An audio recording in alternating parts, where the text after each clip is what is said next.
Hello, everyone. Good morning to you, people who are in Brazil. Good afternoon to those of you who are in Europe, and good evening to you, anyone who's in Australia, which is where I'm talking from. My name's Felicity Meekins, and I'm a Professor of Linguistics at the University of Queensland and a Chief Investigator in the Australian Research Council Centre of Excellence for the Dynamics of Language. Before I introduce our speaker, in Australia, we have a custom of acknowledging the country we're speaking from.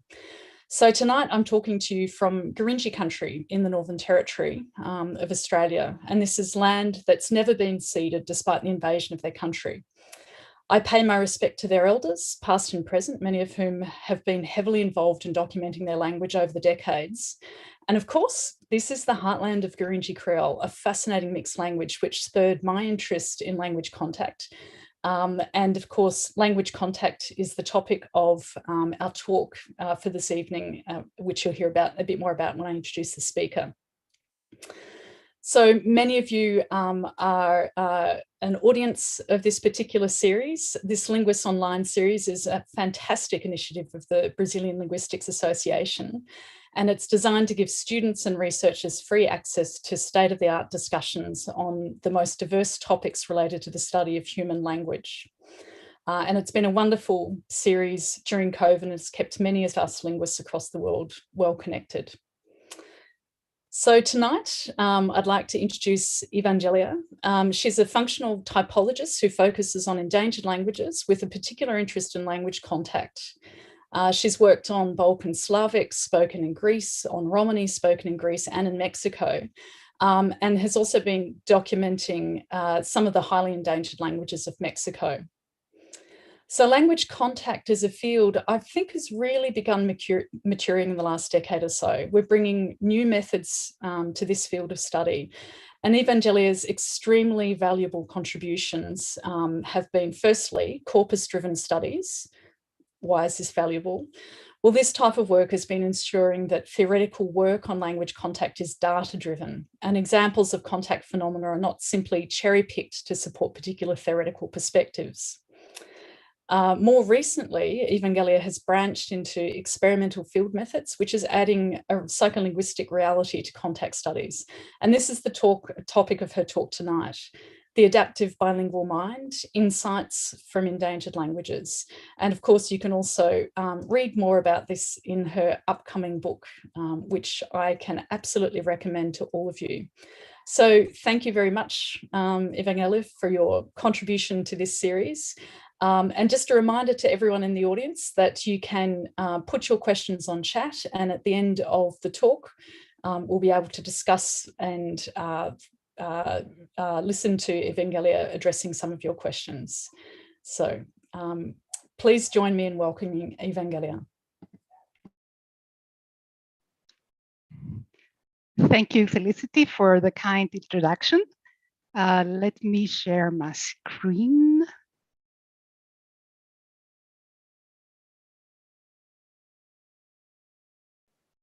Okay, so hello everyone, and thank you for joining us. I'm a big fan of Abralin's activities, and I'm very happy to be giving this talk for Abralin Ao Vivo. So I have a problem with my slides. Okay, first let me start by saying a huge thank you to all the participants in the various studies that I will discuss, the Giguas and Roma in Mexico, and the Pomaks and Roma in Greece, as well as to the local associations who made our research possible. Also, I would like to give a shout out to my co-authors, Erendira Calderon, Stefano De Pascale, Yekaterina Garcia Marquina, Yair Handler, Christian Padure, and Rachel Shen. We were lucky enough to receive support by various research agencies and institutions that you can see here. So the goal of my talk today is to show that we can integrate advances in the field of bilingualism with the study of endangered languages. This is also the topic of my new book, The Adaptive Bilingual Mind: Insights from Endangered Languages, that has just been published by Cambridge University Press. So here is the plan of the talk. I will begin by providing some theoretical background, and will then address two main research questions. First, how do bilinguals manage competing conceptualizations of space and time? And second, are bilinguals confronted with high cognitive costs? So let's start with the background, and in particular, what I mean when I use the term adaptive. Although the human brain has a universal neurocognitive basis, recent studies show that environment and experience constantly shape the brain throughout the lifespan. For example, by changing the size of brain areas, number of neurons, synapses, and neuronal circuits, and by altering the genes to some extent. One good example comes from Feldman, who talks about the adaptive parental human brain to account for the plasticity of the brain that follows from parental behavior. This is why the primary caregiver wakes up when baby cries, but the other partner can keep on sleeping, if you see what I mean. Another well-known example comes from Woollett and Maguire, who found that the brain of trainee London taxi drivers who are successful in the final exam, which includes memorizing the map of the city, shows increased gray matter in the hippocampus and changes in memory profile, as opposed to the brain of those who fail the exam. If the human brain is adaptive for non-linguistic abilities, why wouldn't it be for linguistic abilities?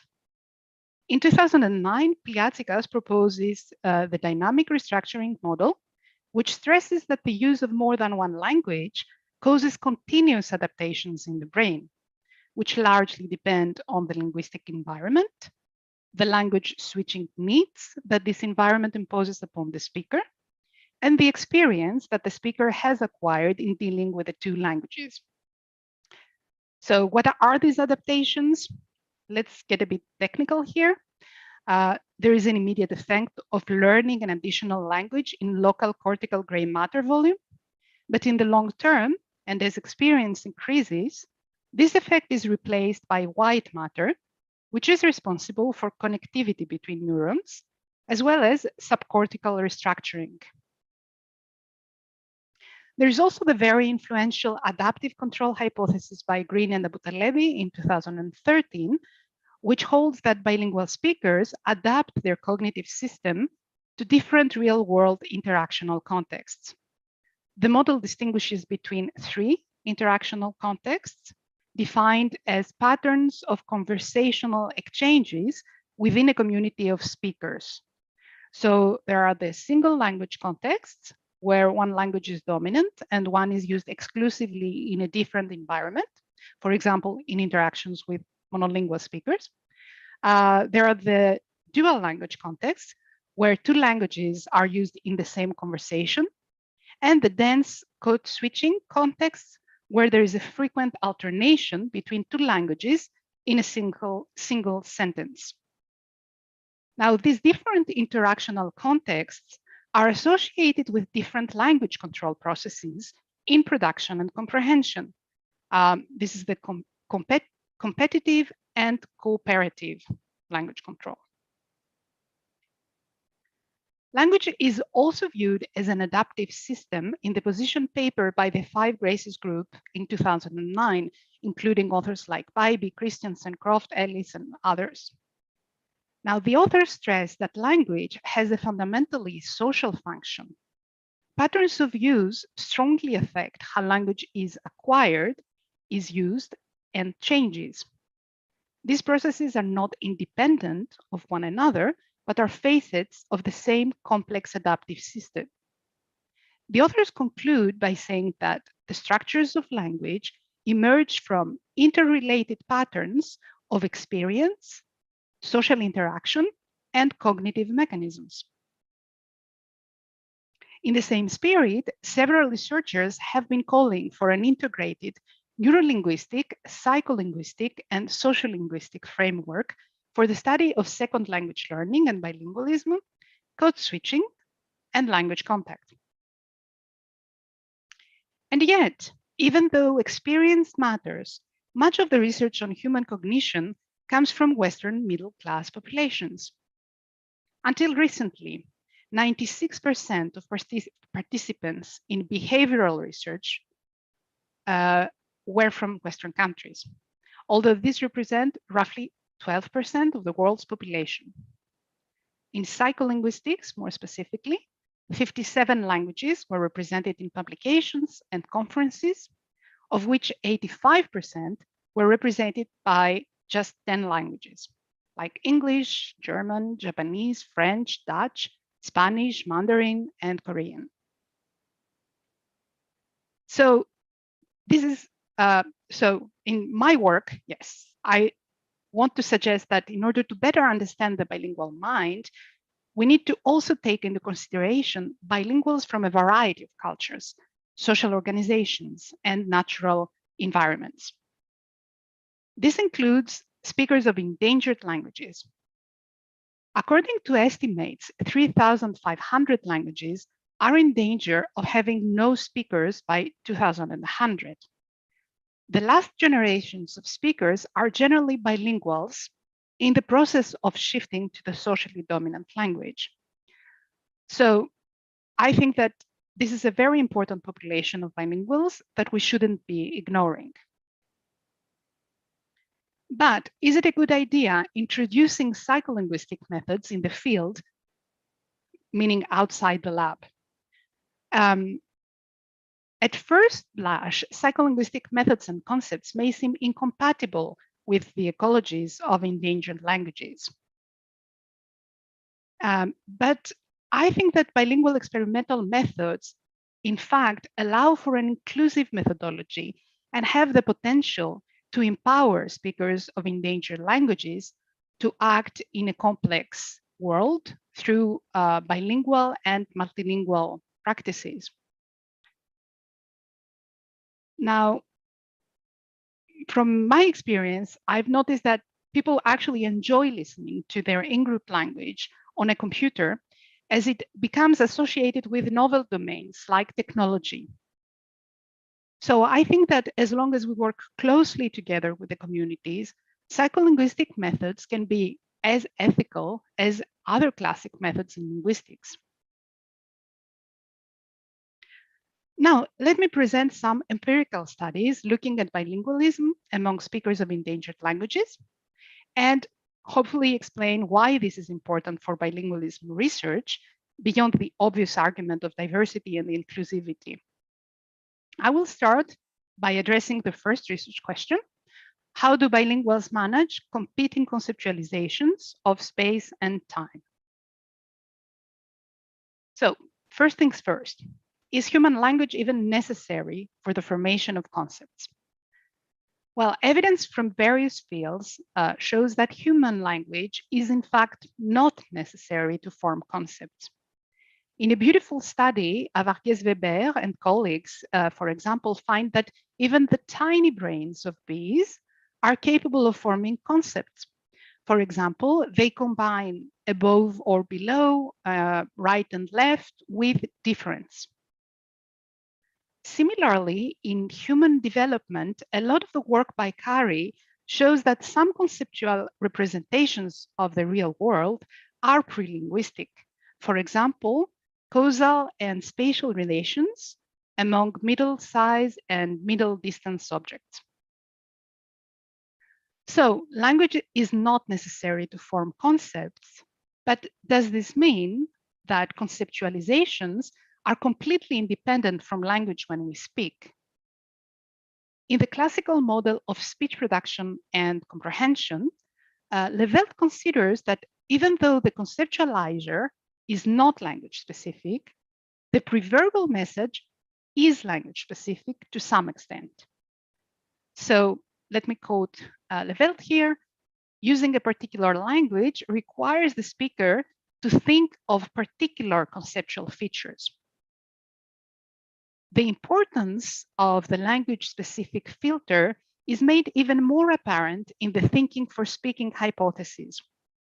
Speakers choose characteristics that fit some conceptualization of the event and are readily encodable in language. So in thinking for speaking, Slobin argues that when we speak, language categories guide our way of thinking of the real world. Okay, but what happens when humans do not speak? do we still think based on our language's conceptualizations? Well, this takes us to the controversial linguistic relativity hypothesis, or Sapir-Whorf hypothesis. Now, this hypothesis holds that our language habits largely shape the way we think of the real world, even when we do not engage in speech production. So here's a quote from Whorf, where you can see that the proposal is not so crazy. Are our own concepts of time, space, and matter given in substantially the same form by experience to all men, or are they in part conditioned by the structure of particular languages? I think you have to remember here that at the time Einstein had just revolutionized our way of thinking about space-time by explaining that it's in fact very different from how we experience it. Now, decades later, there is ample evidence, including from neuroimaging, in support of a weak version of linguistic relativity, where language serves as a tool to support general cognitive capacities. So here's work with several authors like Thierry and colleagues, Athanasopoulos and colleagues, and Gibson and colleagues. So if different languages have different conceptualizations that influence the way we think when speaking, and to some extent when we're not speaking, then how do bilinguals manage? When children learn two languages simultaneously, they form and consolidate several concepts at the same time while acquiring new words and structures. In comparison, when adults learn a second language, they do not need to form entirely new concepts, but can draw on concepts already available in their first language. So when two languages have similar conceptualization, I guess all is good, there is no conflict. But when two languages have distinct conceptualizations that are also lexically or grammatically encoded, or when they have similar conceptualizations with some fine-grained differences, then we observe maintenance of the two conceptualizations or conceptual transfer. Well, this is where your language teachers will correct you and the process is likely to stop. But if you interact with bilingual speakers who have similar profiles, then conceptual transfer may even lead to language change.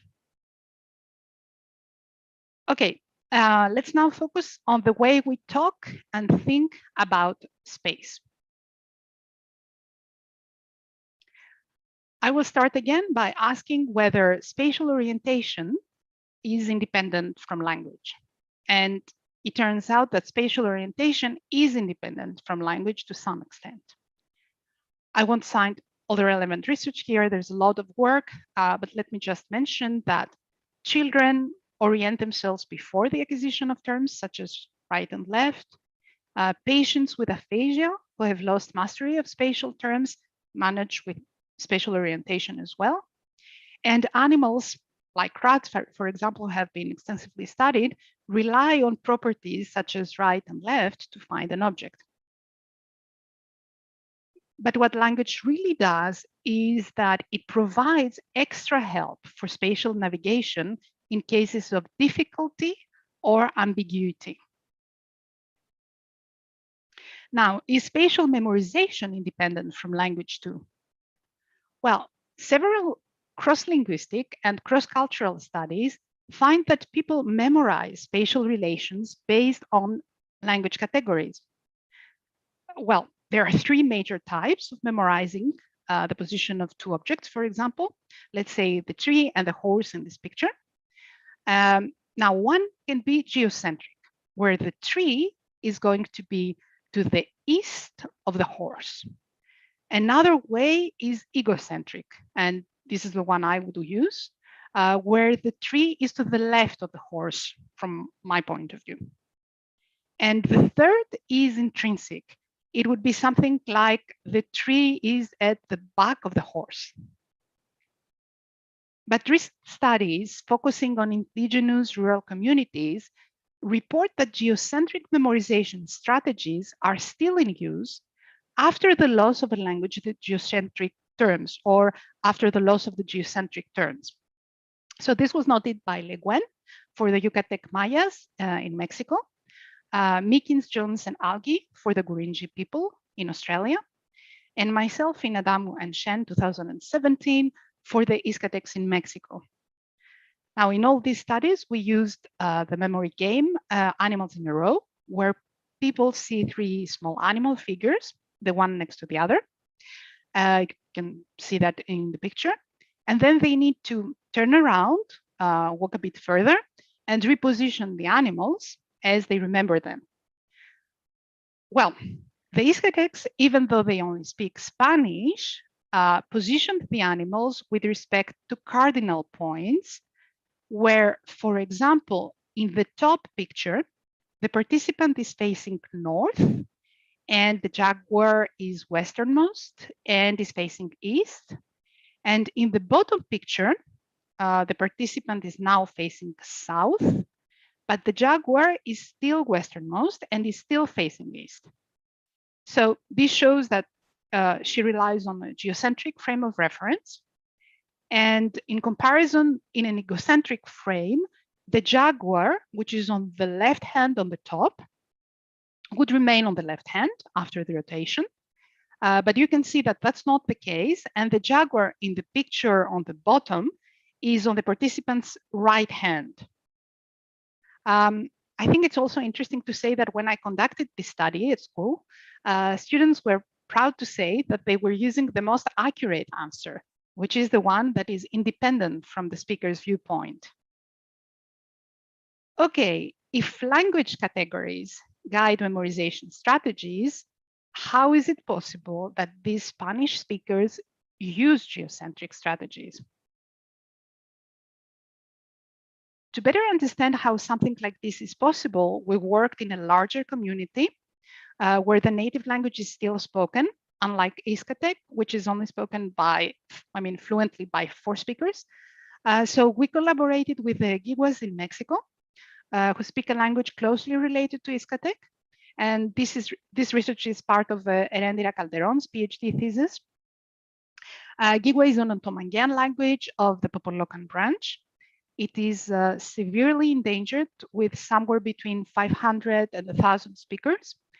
And the study took place in the community of San Pedro Buenavista, which has only 200 inhabitants, who practice small-scale farming and cattle breeding.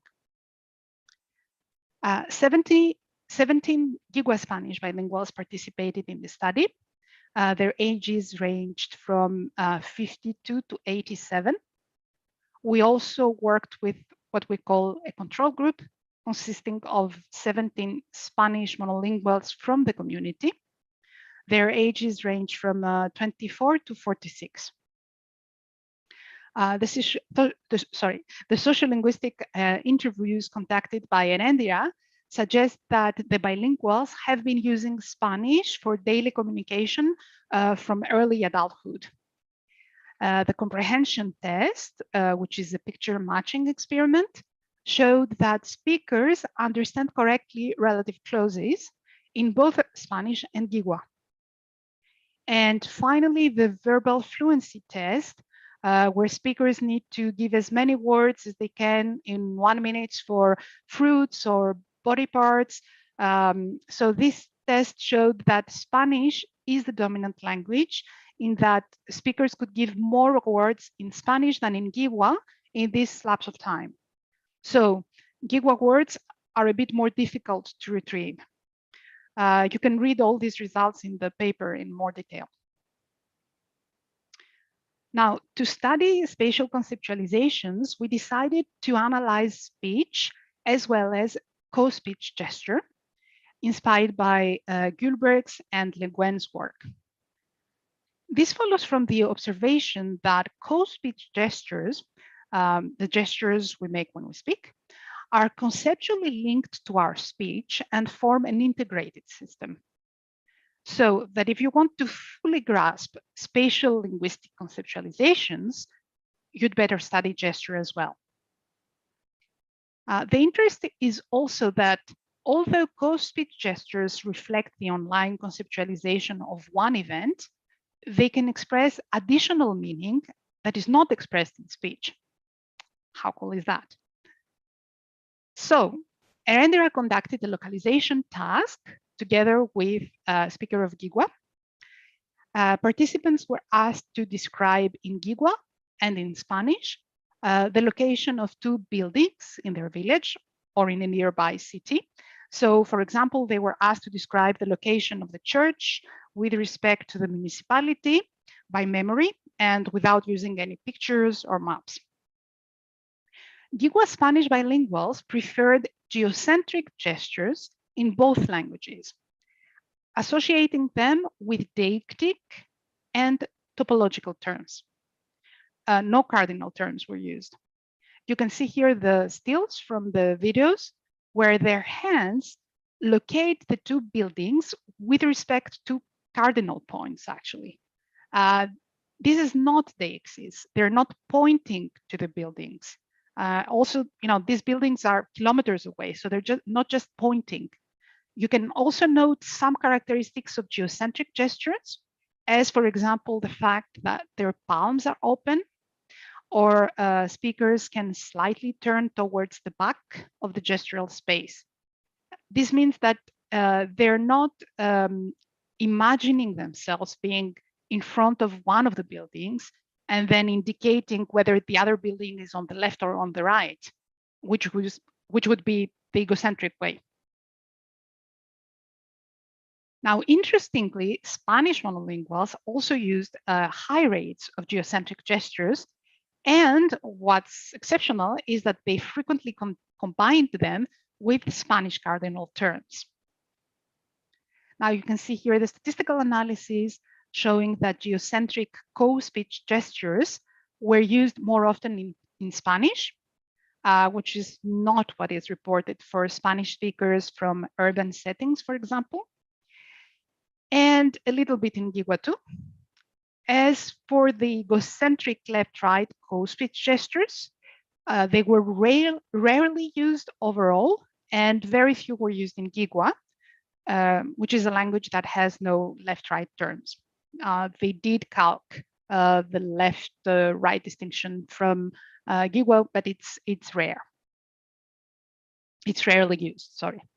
So how does this answer the question we asked earlier about how bilinguals manage competing conceptualizations of space?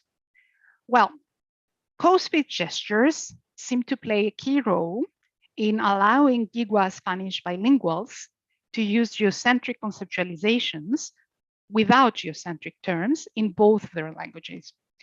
This is most likely a case of conceptual transfer from Gigwa to Spanish, since geocentric conceptualizations are dominant among speakers of other Mesoamerican languages, but Spanish speakers in other settings don't use geocentric conceptualizations in these cases.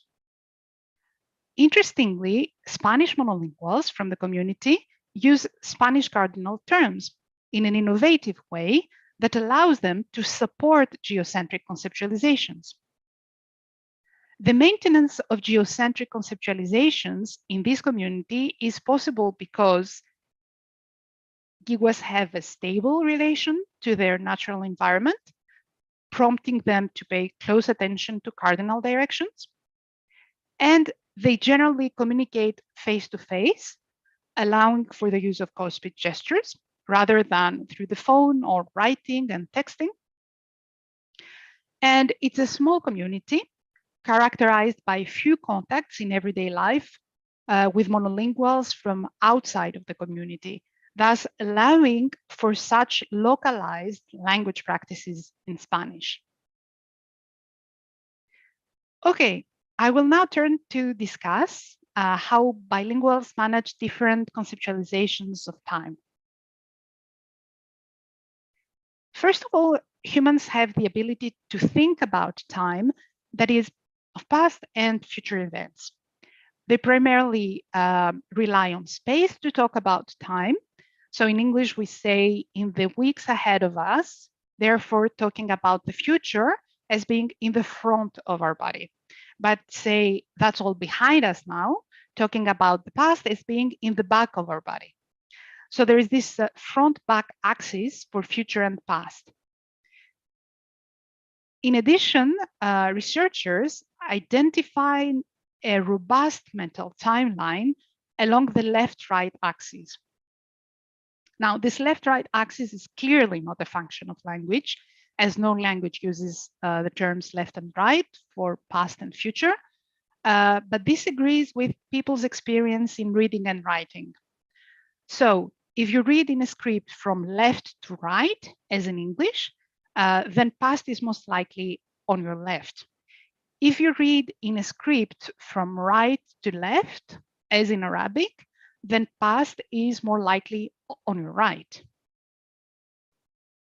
So the question I asked was, what happens in a language where the past is associated to the interlocutor sphere in grammar? Is there a mental timeline with past being near the interlocutor? So this is the case of Pomak, Pomatsko, a minority South Slavic variety spoken in Greece. Pomak is endangered as many Pomaks have shifted to Turkish, which is the official language of the Muslim Turkish minority in Greece. And the few who still speak Pomak are trilingual with Greek and Turkish. Okay, let's learn a few things about Pomak. So Pomak has a person-oriented system based on the deictics. So the table is either matsasa, table plus a definite article, indicating that the table is near the speaker sphere, or matsata, when the table is closer to the addressee sphere, or matsama, when it is away from both. Okay, so far, so good. Another Slavic language, Macedonian, also has these three deictics. Where Pomak is special is when the deictics used for the interlocutor sphere in the here and now are used to mark realis past. So you can see in this first example, the glasses that I wore last year were big, how the T suffix is used even though the glasses are not close to the interlocutor. And this contrasts with the use of the N suffix in the next examples, B and C, for future, with future verbal tense in B, or in C as part of a fictional narrative with aorist or evidential on the verb. So marking of tense on the noun phrase independent from the verbal tense is known as nominal tense in the literature, and is a topic of relative controversy. What is interesting about Pomak is that it is an Indo-European language that has a clear distinction between verbs and nouns, as well as distinct verbal tense marking. So I wanted first to test nominal tense experimentally and designed an experiment where Pomaks would have to listen to a noun phrase consisting of a noun and a definite article or a possessive pronoun. And they should decide whether this noun phrase refers to past or future with respect to the experimenter's life. Okay, so this is something we can't do in English. If you listen to, in most languages, if you listen to the dress, well, there's no way of knowing if it is past or future. So if nominal tense doesn't exist in Pomak, then Pomaks shouldn't be able to perform such an experiment. Okay, for half of the stimuli, Pomak participants could only rely on the deictics to guide them. And for the other half of the stimuli, they could also rely on semantic and pragmatic information. This was to give us some basis for comparison. So for example, the friends has no special past or future information apart from the deictics, presumably. But for the baby teeth and the wedding ring, we can see, you know, that it may be situated in someone's past or future. Now, in this case, the stimuli were referring to the Pomak experimenter's life, And as participants were all friends and family, they knew if the experimenter was married or not. So that's something we can only do in such small communities. Now, the experiment had 4 different blocks. And in half of them, the experimenter was seated on the participants' left and in half on their right. Also, in each block, the instruction changed, and the participants had to press a button with their right hand for past items in one block, and then in the next block with their left hand, and then again with their right hand, and then again with the left. Now, in this study, we found that speakers successfully identified past and future items simply by relying on deictics. So nominal tense it is. What about the conceptualizations of past and future, which is the question I'm interested in today? Well, we found that participants were faster when the past button was on their right. This might be due to reading direction, as POMAX read the Quran in Arabic script from right to left, but we need to work more on that to be sure. It was not the primary goal of the experiment, and so we didn't counterbalance enough to be certain about this effect. So when the past button was on the left, this is the slower side, remember, participants were more accurate only when the experimenter was near the future button on their right. Okay, why is that? We have to work more to know for sure. But my hypothesis is that this might be the case because the right side is the one associated with the past in terms of reading direction, or at least the effect that we found. So the experimenter being close to the site might be responsible for this facilitating experimenter position effect.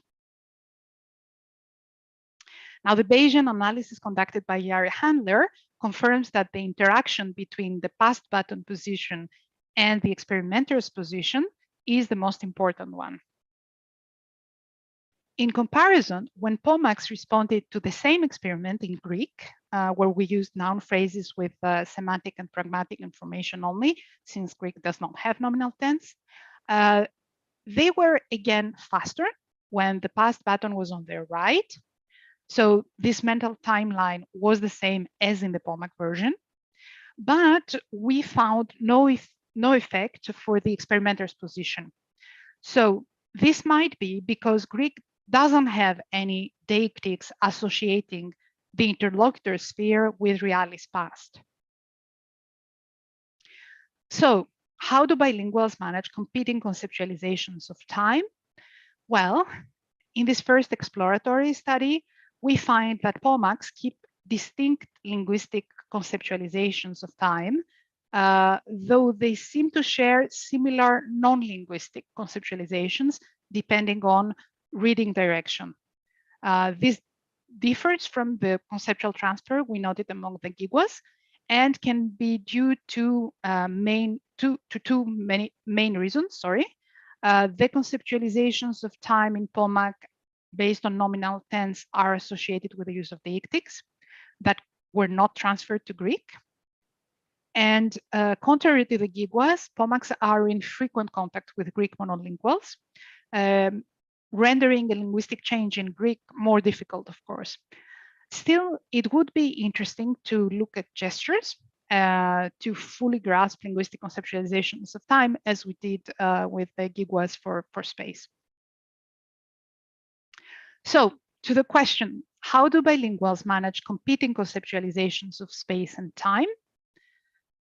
We have seen both maintenance of distinct conceptualizations, for example, conceptualizations of past involving the interlocutor sphere in POMAC, as well as conceptual transfer, for example, of geocentric conceptualizations from Gigua to Spanish. What I would like to say here is that those who are looking for simple answers won't find them if we admit that the bilingual mind is adaptive.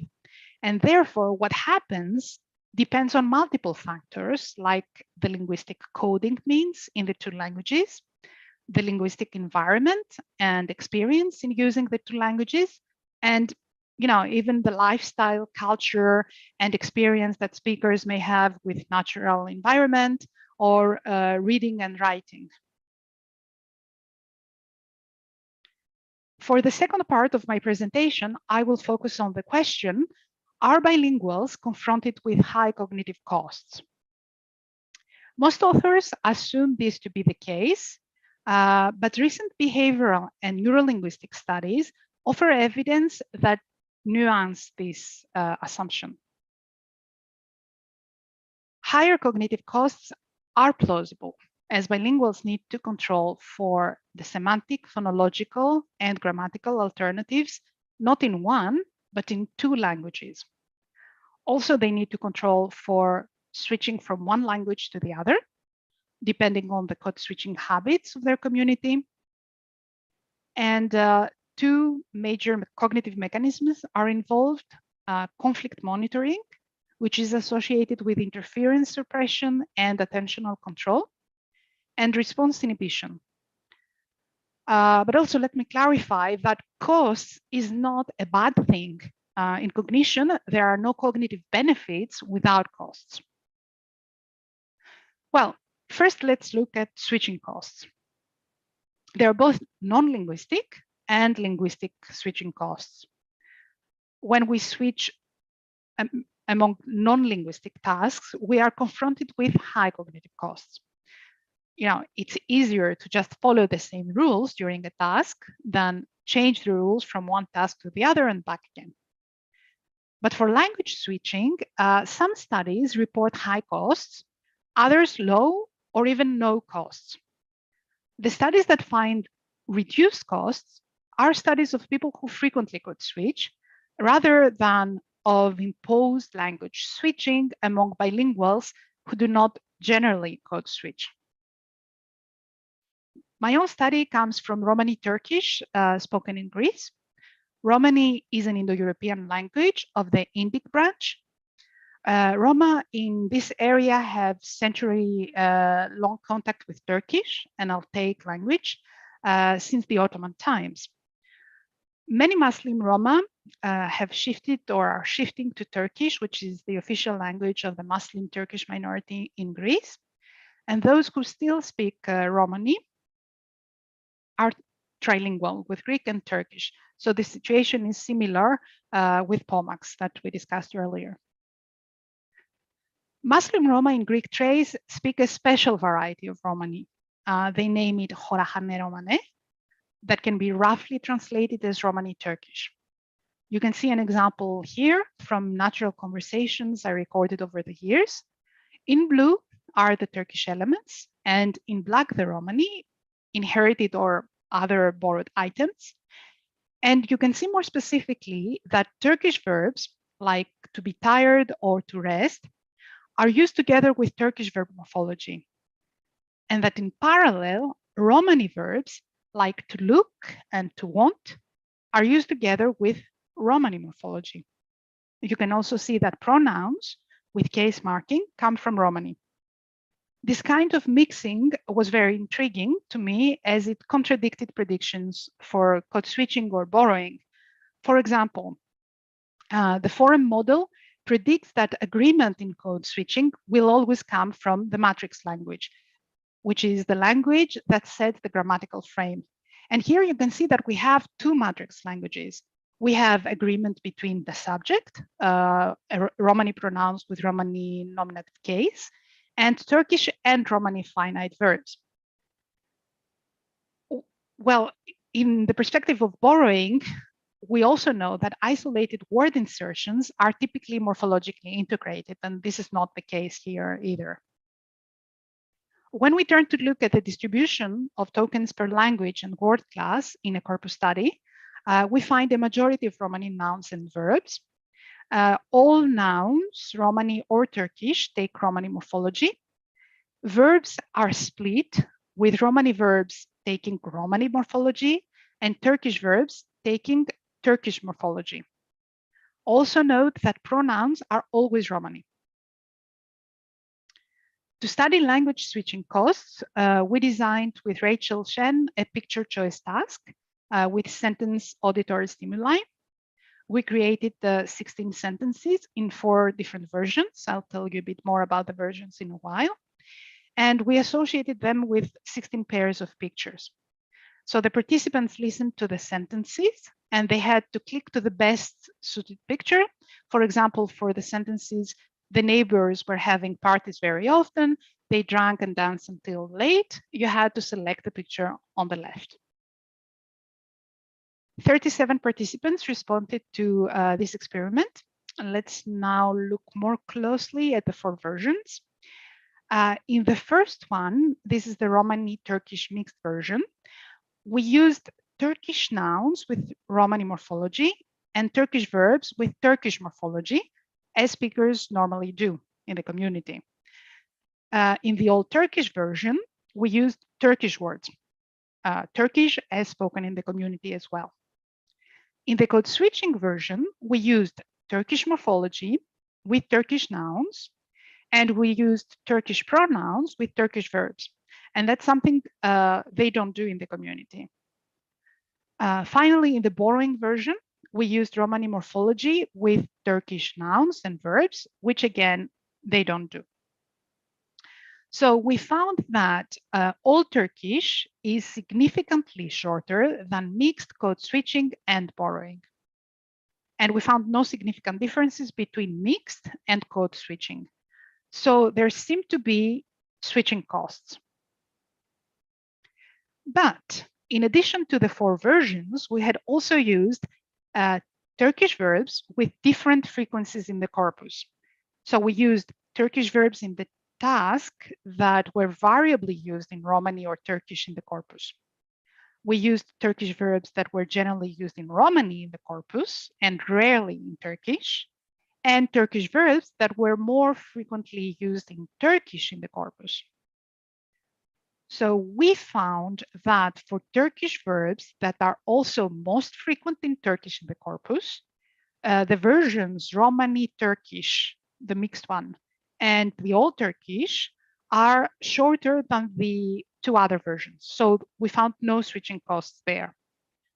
For Turkish verbs that are either variable or most frequently Romani in the corpus, where the Turkish switch is not the most predictable, then Old Turkish and code switching versions were shorter. So here's where we find switching costs in the mixed Romani Turkish version. The second experiment is a word recognition task in sentence context, in which we aim to examine more specifically the local costs found at the level of the Turkish verbs. 49 Roma participated in the study. In this experiment, participants were asked to press the button as soon as they listened to a given word. The word is highlighted here in red. It was a Romani verb in all versions, with the exception, of course, of the Old Turkish version. The target verb is preceded by a Turkish verb with some differences. In the mixed version, it has Turkish morphology. In the code switching, it additionally has a Turkish pronoun, which again, they don't use. And in the borrowing version, it has a Romani verb morphology, which never happens in this community, but is not unheard of in other communities of the Balkans. This time, we found no significant differences between mixed and Old Turkish versions, so no switching costs. The findings from these 2 experiments show that switching costs disappear when sentences closely follow the patterns of language preference observed in real life. So when the stimuli are ecologically valid. Unusual code switches entail longer processing times, most likely due to surprise. But regular code switches are processed similarly to sentence stimuli involving a single language. So results also confirm that differences in processing time are connected to differences in the frequency of use of specific lexical items in one or the other language in natural speech. Okay, let's now look at a closely related concept that is frequently mentioned in the literature in a non-technical way, and this is cognitive load. Cognitive load is different from language switching costs, as it is primarily associated with working memory. Working memory is a system that temporarily stores and processes information during cognitive tasks. When we accomplish a cognitively difficult task that draws on working memory, performance on another cognitive task is likely to decline. And this is a sign that we are experiencing an increase in cognitive load. So, for example, when you need to talk to someone in one language, and maybe there's the radio playing in the background in another language, while at the same time you're cooking and measuring milk and sugar for your cake. Well, there's just too much going on. And the cognitive load hypothesis predicts that bilingualism should affect processing of information in working memory. However, at present, there are very few studies on the topic, and even less in this kind of situation like the one I just described. And generally, evidence is inconsistent.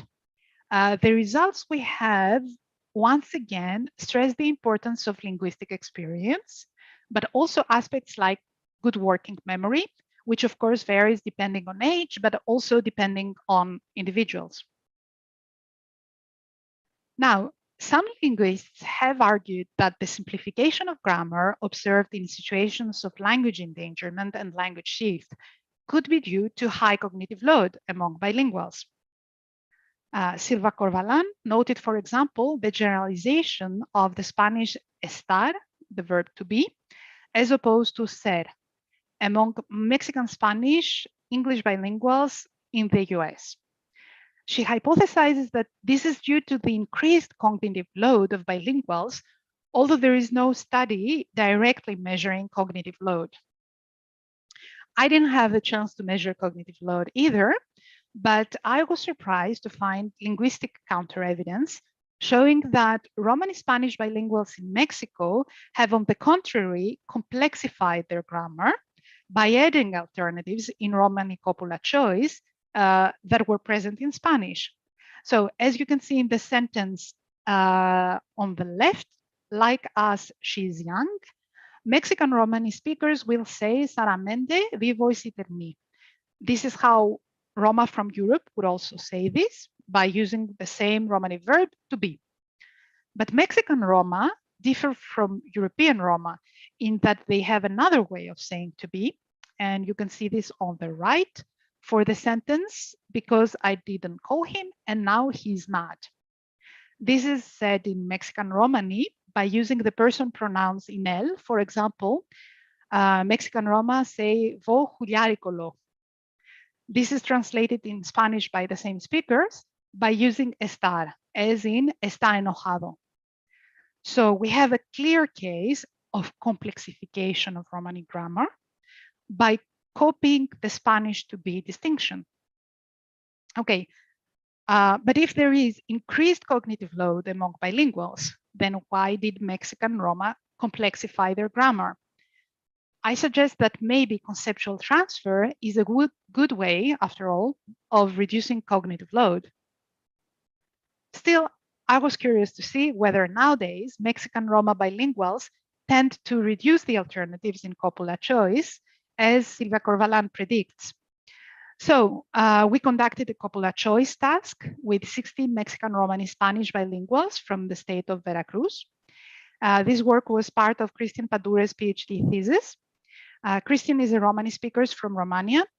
And in the beginning of his thesis, he hardly believed that Mexican Roma would say something like that. And it turns out that they really do. And there was also a control group of 62 Mexican Spanish monolinguals from Mexico City with similar socioeconomic background. We found that the bilinguals were indeed generalizing the star more than the monolinguals did, as predicted by the cognitive load hypothesis, right?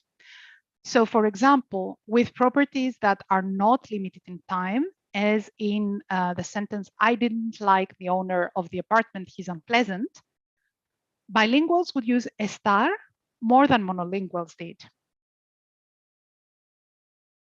Okay, good. So bilinguals generalize a star more than monolinguals, like Silva Corbalan noted in her study from the US. What about the role of conceptual transfer, which has been clearly important in the past? When looking at the rates of copula choice in our data, we see that the bilinguals in Romani choose very frequently the enclitics with the individual predicates, whether animate or inanimate, in almost 90% of the responses.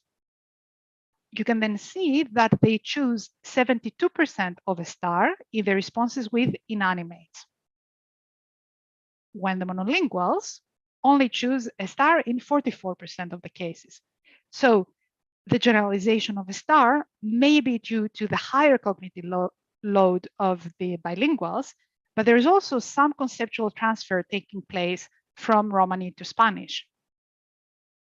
Well, in some, cognitive load reduction might be achieved through simplification of alternatives, as we've seen that Mexican Romani bilinguals have generalized the innovative Romani copula, the clitics, and further extend the use of a star in contexts where Mexican Spanish monolinguals still prefer the copula ser.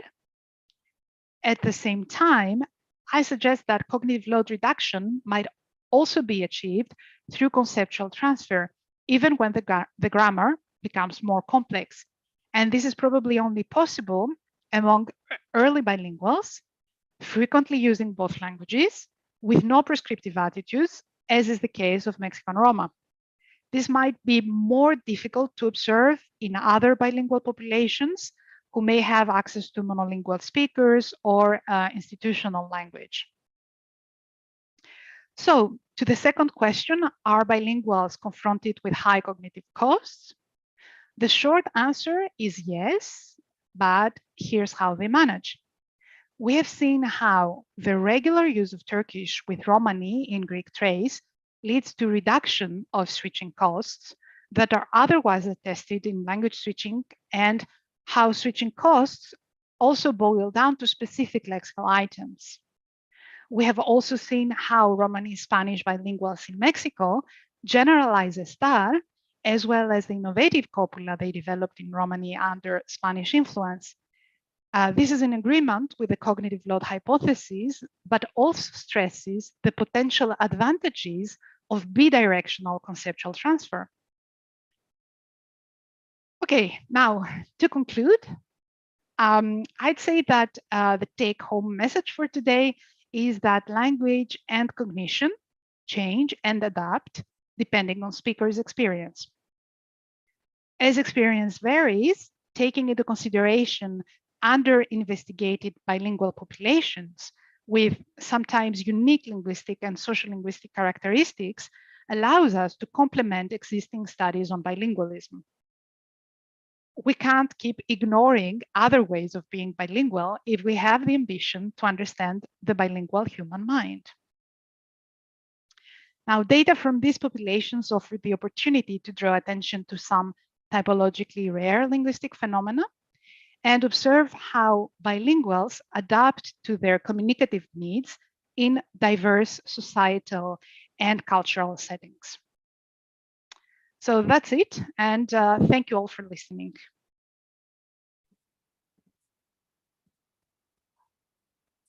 Wonderful. Thank you very much for a very interesting talk that draws together a number of aspects of language contact from a psycholinguistic perspective and corpus-based perspective.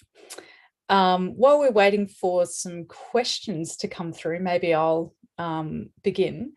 And I thought I'd sort of think a little bit as your talk was going on. So I guess the work on cardinals, I think, is very interesting. And as you know, it's something that I've been interested in myself.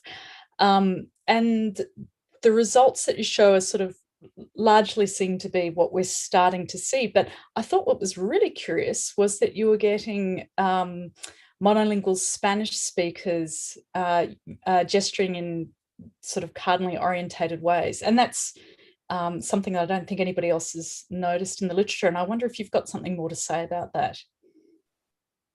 Yes, we were actually surprised. In the beginning, we found, in this study where they memorized the animals in a row, we found geocentric strategies among the adults and among children. And so this is where I was like, what is happening? How is this even possible? And I think that the way that this happened probably was not necessarily, through the calc of the geocentric terms from GIGWA, but or geocentric, or some sort of. Sometimes it's not like cardinal terms like north and south. It can be up and down. It can be this sort of words. So this is not what we noted. We think that geocentric conceptualizations were probably transferred in face-to-face communication through code-speech gestures. And then what happens, and people tell us, is that the younger ones, they went to school and they learned Spanish cardinal terms. And the elders don't use the Spanish cardinal terms. So this confirms the intuition that the younger ones have, that most probably they also learned the cardinal terms and they found them useful. And so this came in support of what probably the elders were doing, which is gesturing in or at least describing, giving their description of space in a geocentric way. And when I discussed this finding with them, they were actually very proud to be maintaining this sort of connection with the environment, and they thought that it's probably something that their generation developed through education, which is so counterintuitive, because normally, as you've also explored in your own work, education, because of literacy, is supposed to be strengthening the egocentric perspective with the writing from left to right and reading as well. And we can see that a different outcome is possible, and that education can lead to a very unexpected way of reinforcing the native local ways of thinking about the world. Yeah, and I think I wonder also whether conceptual contact can occur in a sense, irrespective of linguistic systems. There's some unpublished work of David Wilkins, which is reported in Stephen Levinson's book about Arrernte people in Central Australia, where he also tested monolingual English speakers who don't speak Arrernte, but have worked a lot with Arrernte people, Aboriginal people, in land-based work and that sort of thing. And interestingly, he found that they had a better sense of wayfinding than, say, Sydney populations of English speakers. So in a sense, there's been a kind of conceptual transfer that's happened without speakers becoming bilingual, which is kind of interesting too. So yeah, I thought that was a really interesting result. We have some questions coming through here, so I'll hand over to the audience. So we have one question asking whether the cognitive load is less significant in a bilingual who does not use so much of a second language. So I think that goes to what you were talking about with balanced bilinguals and people who have different cognitive load would be lessened if the bilingual uses the two languages frequently, because then it becomes automatic. So there is a transfer of, at least some people explain that some processes become automatic. And so we do not even rely that much on working memory. It's just treated in an automatic way. So in a different part of the mind, in long-term memory. And so the prediction would be more than that those who have good experience with the two languages, they would probably have lesser amounts of cognitive load.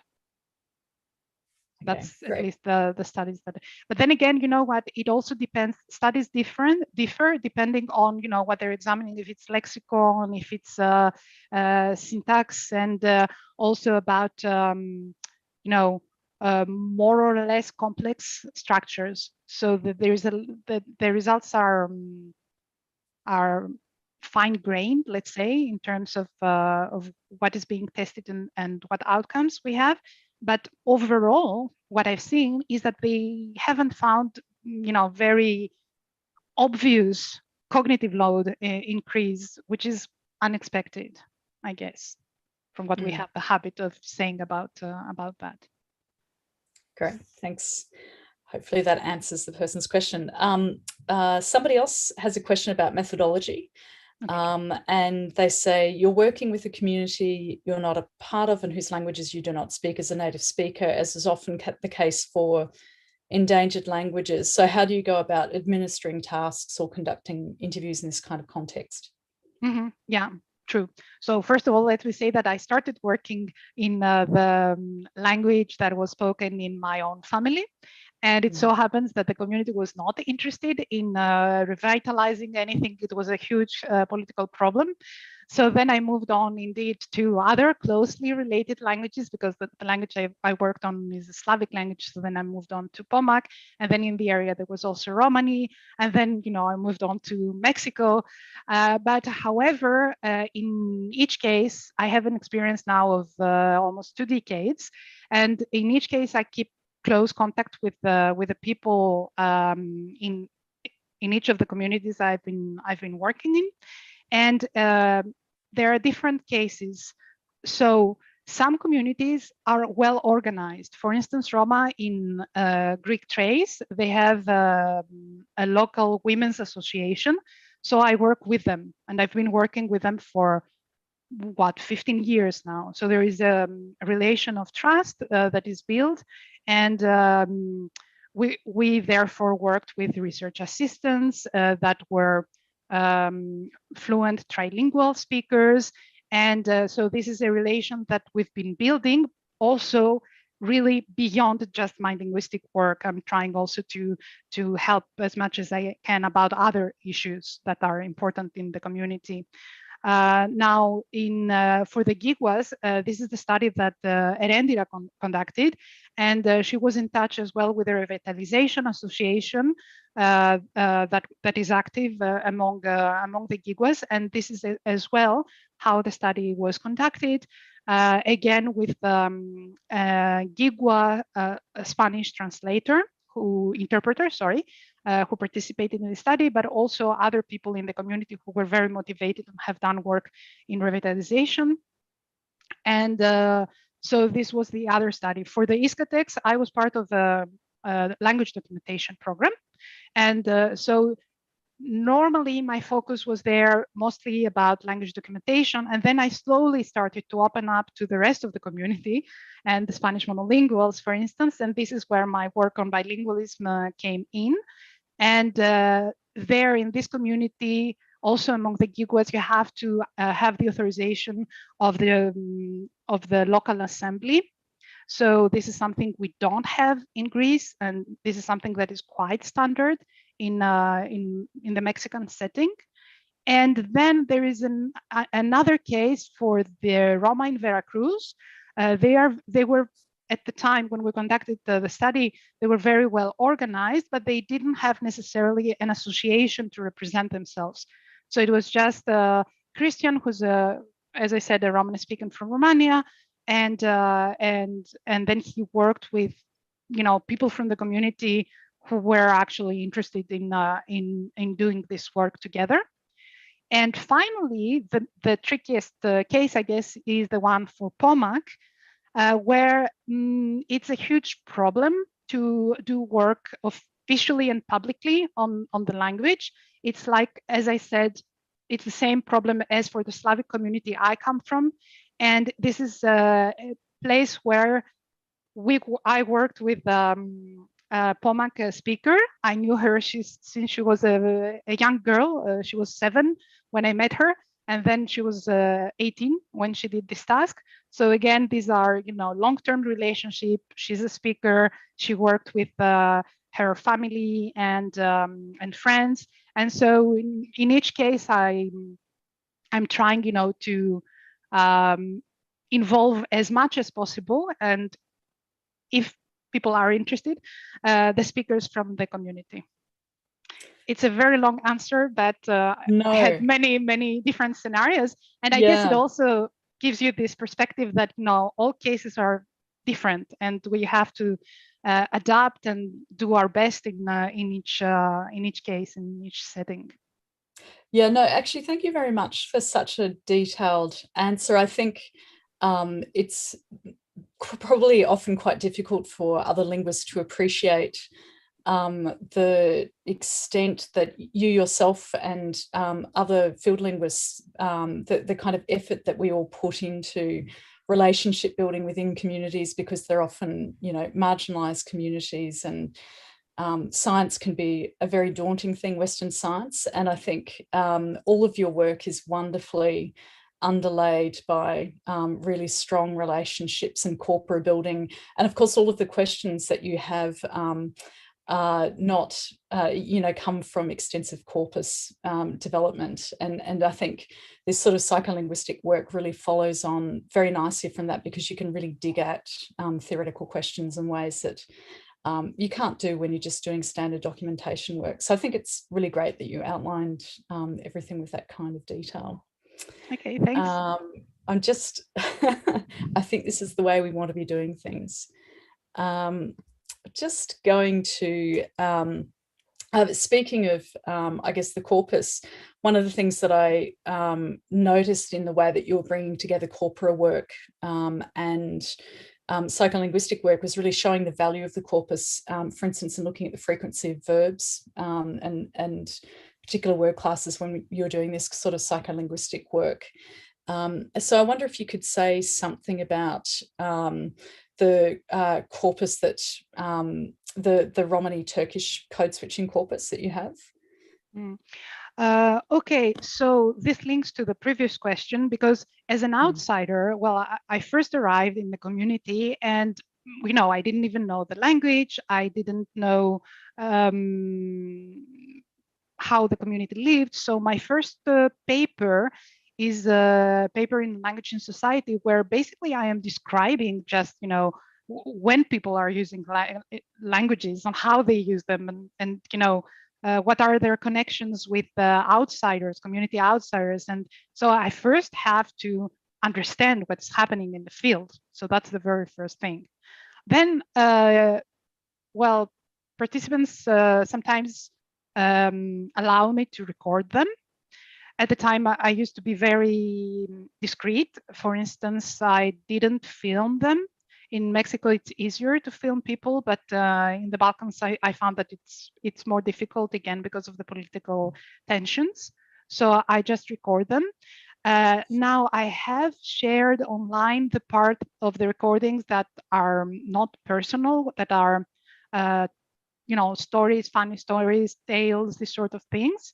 But I also have several hours of recordings of spontaneous conversations.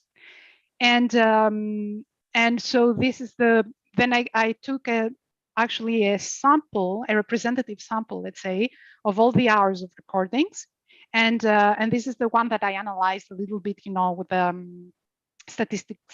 not statistical, but, you know, quantitative, in a quantitative way, to see more specifically what is happening.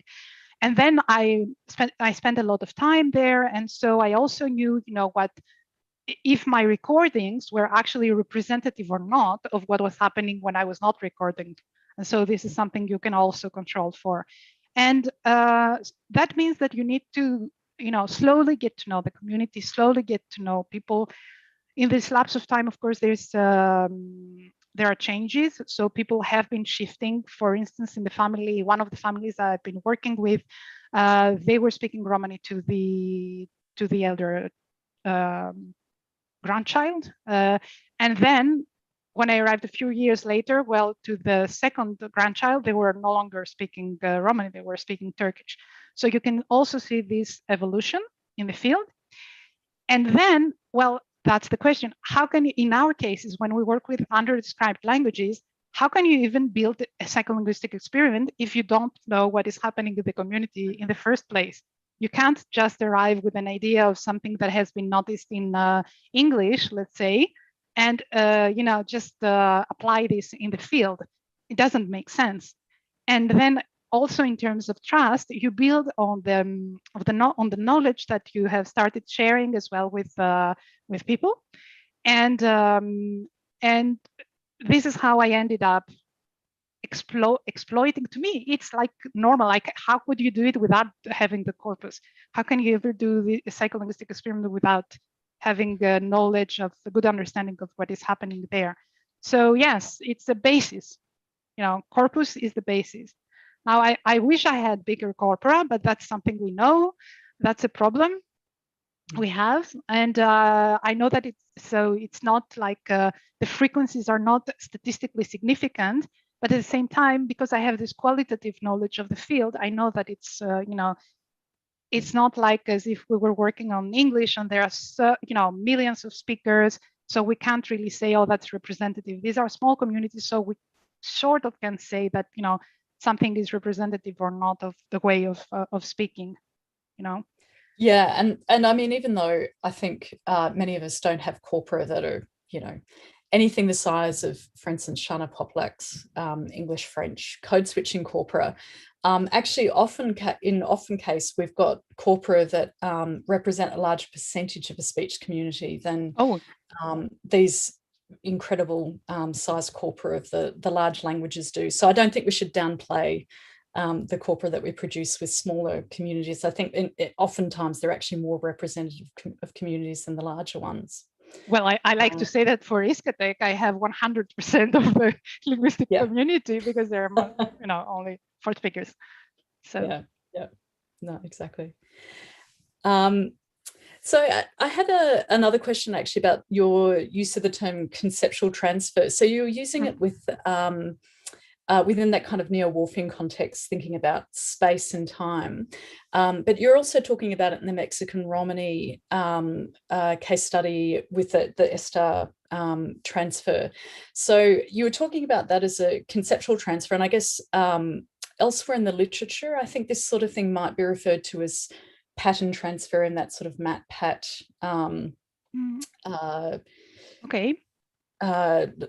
literature. And I noticed that Francesco Gardani is one of our audience members. So he has a book out about PAT transfer that came out fairly recently.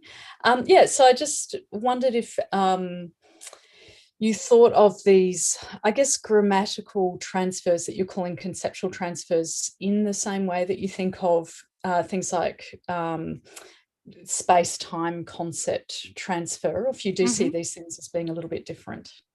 Yeah, because conceptual transfer is actually 2 ways of thinking about about being, right? And well, the situation is complicated. The people who are familiar with the literature on Spanish, they know that there's, a lot of variables that allow us to understand what sort of conceptualization of being corresponds to ser and what corresponds to estar. But there is these you have to actually, when you don't have this distinction, you have one conceptualization of being. And when you are, for instance, an English speaker and you want to learn Spanish, what people do in the beginning, well, they just generalize ser, not estar. And they have this, single conceptualization of being. So they would use ser all the time. And then slowly in class, they're forced to introduce a different conceptualization of being that corresponds to something that is not a long-term property that may change. So when you're upset, you're not going to be upset all the time. So it's a more temporary property. So you're basically creating a different split in your conceptual representation of being, right? And the difference in bilinguals is that what they do is not like the learners, like second language learners, is not generalizing ser. They're going to generalize estar. And so that's something dynamic that even monolinguals do. Estar is very dynamic. This more immediate, let's say, relation to the property is something that is being generalized. So this is why I talk about conceptual transfer, because it's really about creating a split in a specific conceptualization. So I don't know, did I answer correctly? Yeah, I think so. And I think, I mean, I started thinking about PAT transfers and case systems where, for instance, case morphology is very difficult. You don't often see it borrowed, but you see the transfer of case patterns much more frequently. And I think what you're talking about is a little bit different. But I think it made sense to talk about this in terms of a cognitive load reduction. And in a sense, for instance, we see case pattern transfer occurring, whether it leads to a simplification or a complexification of a system is kind of irrelevant, because when you're patterning one language on another, it makes sense that there'd be a kind of a cognitive load reduction, regardless of whether there's a simplification or complexification going on. So I think it was really nice to tease apart those two things, which I think have been maybe been conflated a little bit. Yeah, I mean, I totally agree with your own work as well, but you know that is debatable, and people, a lot of people actually resist even this idea of conceptual transfer as being something significant in among bilinguals. So some people find, for instance, that what is more important is indeed the cognitive load because of all this integration of pragmatic information, for instance. And so this has been argued by many people. And conceptual transfer, oddly, is not considered as primary, factor. So I think even Silva Corvalán doesn't mention conceptual transfer as a predominant, factor. So that's debatable, and I like reading work like yours where we agree. And it's not about simplifying or complexifying. It's really about having patterns that match, and so that's probably easier as well to some extent.